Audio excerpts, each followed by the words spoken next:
2023 यानी बुधवार की शाम चंद्रयान 3 का लैंडर किसी भी वक्त चांद की सतह पर सफलतापूर्वक उतर सकता है।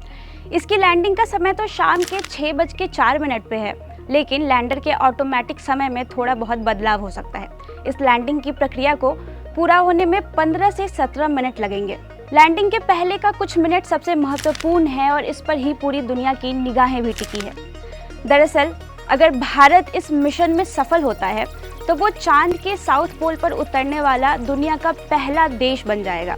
ऐसे में सवाल उठता है कि आखिर चांद के साउथ पोल में ऐसा क्या रहस्य छिपा है कि वहाँ सभी देश पहुँचना चाहते हैं और ऐसी क्या दिक्कत आ रही है कि कोई देश पहुँच नहीं पा रहा। पहले समझते हैं कि क्या है चांद के दक्षिणी ध्रुव में।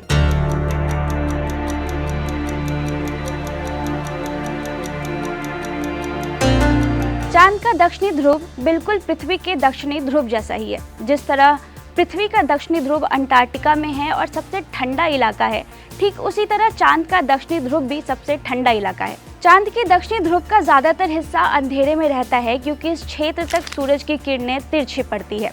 एक कारण ये भी है कि ये इलाका चांद का सबसे ठंडा इलाका है।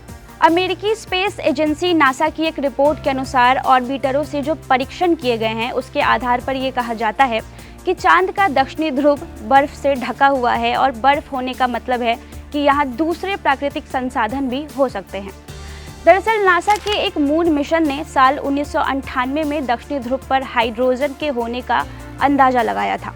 नासा के अनुसार हाइड्रोजन की मौजूदगी उस क्षेत्र में बर्फ होने का सबूत देती है। वहां आखिर क्यों पहुंचना चाह रहे हैं सभी देश? किसी भी देश को चांद पर अंतरिक्ष यात्री के भेजने के साथ साथ उनके पीने के लिए पानी, खाने के लिए खाना और सांस लेने के लिए ऑक्सीजन सिलेंडर भी भेजना होता है। ऐसे में पृथ्वी से चंद्रमा तक पहुंचाने वाला उपकरण जितना भारी होता है, सफल लैंडिंग के वक्त रॉकेट और ईंधन भार की उतनी ही ज्यादा जरूरत होती है। विशेषज्ञों के अनुसार चंद्रमा पर 1 किलोग्राम पोलैंड ले जाने के लिए लगभग $1 मिलियन खर्च होता है। यहाँ तक कि 1 लीटर पानी तक ले जाने के लिए $1 मिलियन का खर्च बैठता है।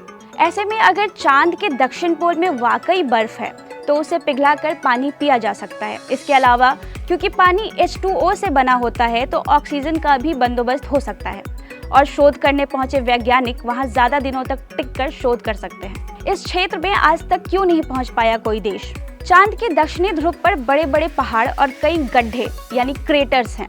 यहाँ सूरज की रोशनी भी बहुत कम पड़ती है। चांद के जिन हिस्सों पर सूरज की रोशनी पड़ती है उन हिस्सों का तापमान अमूमन 54 डिग्री सेल्सियस तक होता है, लेकिन जिन हिस्सों पर रोशनी नहीं पड़ती है जैसे दक्षिणी ध्रुव का वो हिस्सा, वहाँ का तापमान 248 डिग्री सेल्सियस तक भी पहुँच सकता है। नासा ने तो यहाँ तक दावा कर दिया है कि दक्षिणी ध्रुव पर कई ऐसे क्रेटर्स हैं जो अरबों साल से अंधेरे में डूबे हैं, यानी वहाँ तक अभी तक कोई रोशनी नहीं पहुँच पाई है। ये रिपोर्ट आपको कैसे लगी हमें कमेंट सेक्शन में जरूर बताइए और ऐसे ही अपडेट्स के लिए AAP लाइव को जरूर सब्सक्राइब करें।